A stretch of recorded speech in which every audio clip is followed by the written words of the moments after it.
Me urdhër të kryetares së Bashkisë së Vlorës Brunilda Mersini, tregu i gjë së gjallë do të zhvendoset përkohësisht në ambientet e tregut të shumicës së frutave dhe perimeve. Ky vendim synon të zbusë trafiku në hyrje të qytetit dhe të organizojë në mënyrën më efektive tregtimin gjatë periudhës së festave. Pikërisht në këtë kuadër, gjatë kësaj të premteje, kryetaria e Bashkisë së Vlorës Brunilda Mersini e shoqëruar nga sektori mbrojtjes së konsumatorit, mjedisit dhe veterinarisë, si dhe inspektorët e kësaj drejtorie, inspektuan kushtet në tregun e shumicës, aty ku do të vendoset përkohësisht tregu i gjë së gjallë. Kryebashkiakja Mersini tha se janë plotësuar të gjitha kushtet higjienike, por edhe të domosdoshme për ushtrimin e këtij aktiviteti dhe se veterinerët e bashkisë do të monitorojnë të gjithë tregtimin.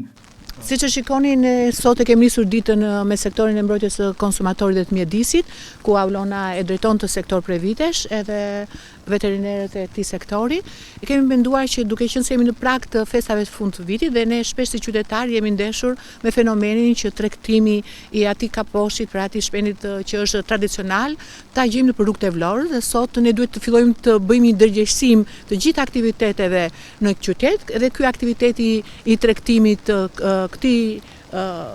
le të themi produkti dhe shpendi të bëhet në kushte ku bashkia i afron sot qytetit një pjesë të tregut të fruta perime shumicës dhe në këtë pjesë, siç e shikoni, jemi përpjekur që të ketë aksesin e vet të hyrjes, të ketë ujin e rrjedhshëm, pra disa kushte higjienike edhe kushte domosdoshme për tregtimin dhe gjithashtu këtu ka një staf që stafi i veterinerëve do të dhe monitoroj procesin, do t'i aksesoj edhe në problematika që mund të ndeshe me qytetarët dhe për ta bërë dhe gjithë të kuadratuar dhe brenda kuadrit ligjor të tregtimit të këtyre shpendëve. Kryetaria e Bashkisë së Vlorës Brunilda Mersini thekson se është bashkëpunuar edhe me njësitë administrative dhe se tashmë kemi kaluar në hapin e ndërgjegjësimit, ndërsa brenda kësaj jave do të zbatohet iniciativa për të zhvendosur tregun e gjë së gjallë në këto ambiente. Atëherë ne menduam që të krijohet infrastruktura, kemi bërë aktor në këtë grupin e punës edhe njësitë administrative, sepse kuptoj që burimi njerëzor i këtij lloji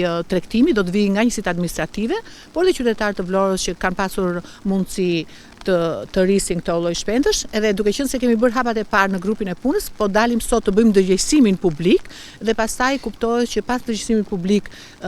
kjo është një masë e marrë e sektorit të mbrojtjes konsumatorit, pra është detyrë ligjore, edhe kuptohet që kur ka detyra ligjore,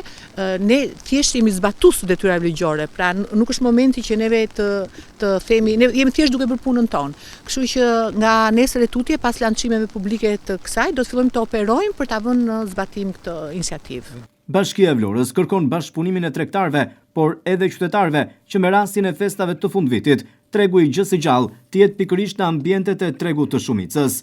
Tregu i ri do të jetë në funksion çdo ditë nga ora 7:30 deri në orën 15:30 dhe do të mbetet në fuqi deri në fund të muajit dhjetor.